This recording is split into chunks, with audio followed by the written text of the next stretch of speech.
Dans la famille e-commerce, voici Pierre et Sophie. Acheter sur Internet, pour ces deux-là, c'est devenu une habitude. Aujourd'hui d'ailleurs, ils font un peu de lèche-vitrine. Tu vois, c'est comme ça que je veux. On cherche pour commander par Internet un lecteur DVD pour voiture. Dans la maison, on ne compte plus ce qui a été acheté sur Internet. On a acheté l'ordinateur sur Internet, cette table-là sur Internet, la télé, le frigidaire. Électroménager, ameublement, hi-fi, comme Pierre et Sophie, un Français sur deux achète régulièrement sur Internet. Le e-commerce progresse de 25 à 30% par an. Aujourd'hui, ce sont les produits frais que Pierre et Sophie ont commandés sur Internet. Et ils se font livrer chez eux. Le boom du e-commerce, c'est aussi le boom des livraisons. Ce que veulent les internautes, ce qu'ils recherchent, c'est d'être livrés chez eux. Vendredi soir ou le samedi matin, pas trop tard. Pas trop tôt, mais pas trop tard. Vous voyez, les périodes de pointe. Parce qu'après, c'est le week-end, on a autre chose à faire.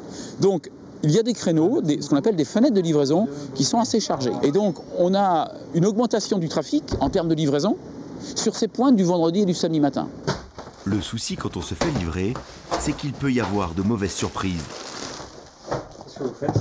Et donc maintenant, je vérifie qu'il manque rien par rapport à la commande initiale.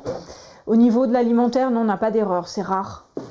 Mais pour certains produits, c'est nettement plus fréquent. Alors, par rapport aux vêtements, ce qui peut des fois poser problème, c'est que soit au niveau de la taille, ça n'aille pas, ou au niveau de la couleur ou de la matière, c'est pas ce que j'imaginais. Donc dans ces cas-là, je suis obligée de renvoyer.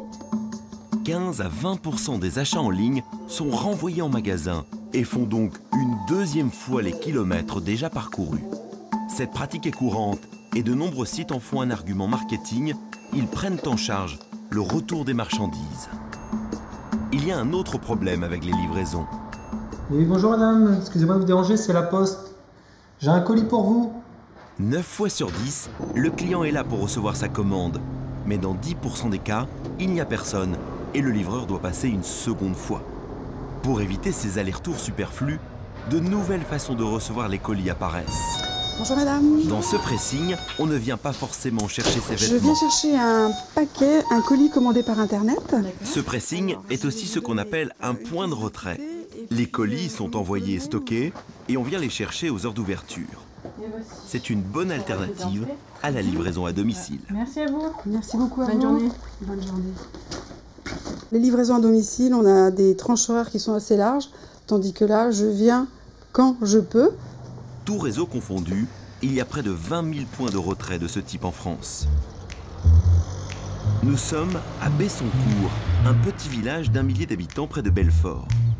Ici, on a mis en place une méthode de livraison originale. Salut, je viens chercher mon colis. Fatima vient chercher son colis chez une voisine qui a reçu la livraison pour elle. Voilà, je l'ai. Merci, t'es gentil. Comme elle était disponible pour recevoir mon colis, donc voilà, je suis là. Alors, qu'est-ce que tu as acheté? C'est un jeu de société. Pour tes neveux? Oui. Ah, c'est bien. C'est un cadeau. Fatima et Bénédicte se sont inscrites sur un tout nouveau site internet, une sorte de réseau social qui permet de trouver dans son village ou dans son quartier un voisin disponible pour réceptionner son colis à sa place.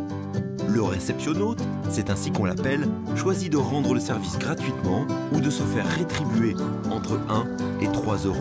C'est ce jeune informaticien qui a mis sur pied cette idée. On voit Internet bien souvent comme un moyen qui renferme un petit peu les gens sur eux-mêmes. Nous, c'est tout l'inverse. On met des gens en relation.